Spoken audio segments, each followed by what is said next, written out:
Sebagai seorang ibu, pastinya kita turut merasakan apa yang anak kita rasakan. Di saat anak kita sedih, pastinya kita seorang ibu juga akan merasa sedih. Juga kalau misalnya anak kita sedang sakit, pasti kita sebagai seorang ibu juga turut merasakan sakit. Salah satu mimpi terburuk seorang ibu adalah memiliki seorang anak yang mengalami hambatan dalam masa pertumbuhannya atau stunting. Sebenarnya apa sih stunting dan kira-kira langkah apa aja sih yang bisa kita lakukan sebagai seorang ibu untuk menghindarkan anak kita dari stunting? Kira-kira pola hidup atau pola makan seperti apa sih yang harus kita berikan untuk anak kita agar tidak mengalami stunting? Nah, sebenarnya stunting itu apa sih? Stunting adalah kekurangan gizi kronis dan gagal pertumbuhan fisik dan mental pada anak balita di bawah 5 tahun akibat kekurangan gizi dari waktu yang lama. Terus penyebab utama dari stunting itu apa sih? Penyebab utama dari stunting pada anak atau balita itu adalah kekurangan gizi kronis sejak bayi di dalam kandungan hingga 1000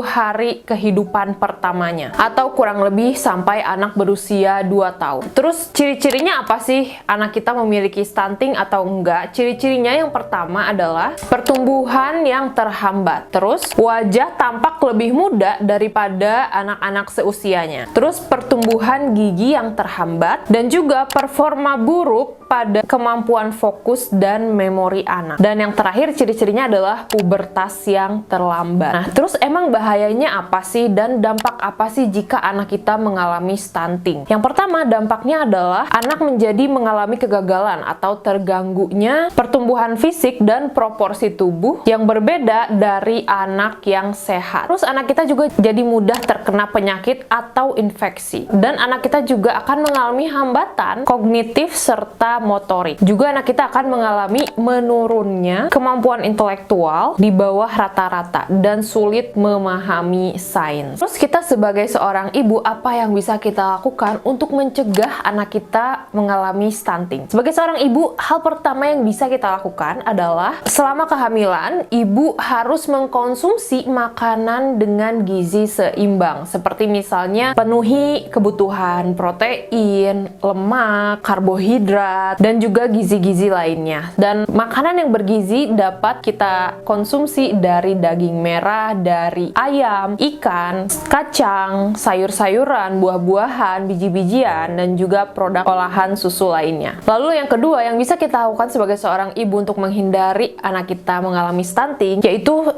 ibu harus memenuhi asupan asam folat pada ibu hamil. Nah, asam folat ini bisa kita dapatkan dari daging, unggas, bayam, brokoli, asparagus, alpukat, dan produk olahan gandum. Lalu yang ketiga, cukupi kebutuhan yodium. Yodium ini bisa kita dapatkan dari garam yang beryodium, dari rumput laut, ikan, telur, dan produk susu. Lalu dari semenjak ibu hamil harus dipenuhi kebutuhan protein dan asam amino. Nah, protein dan asam amino ini bisa kita dapatkan dari daging merah, ayam, ikan, kacang, tahu, tempe, dan telur. Kemudian ibu hamil harus menghindari asap rokok dan juga harus rutin mengecek atau memeriksa kehamilan. Harus rutin melakukan pemeriksaan selama hamil. Kemudian ibu juga harus rajin memberikan stimulasi pada janin dalam kandungan. Ibu juga harus memberikan ASI eksklusif selama 6 bulan dilanjutkan dengan makanan pendamping ASI atau MPASI sampai dengan usia 2 tahun. Lalu ibu juga bisa memperkenalkan makanan bergizi kepada anak sesuai dengan usianya. Memberikan stimulasi kepada anak sesuai dengan usianya dan memantau perkembangan anak dengan kartu kembang anak atau KKA. Dan yang terakhir, untuk mencegah stunting, ibu harus rajin mengajak anaknya ke posyandu. Sekian yang bisa dilakukan untuk mencegah anak mengalami stunting. Semoga bermanfaat.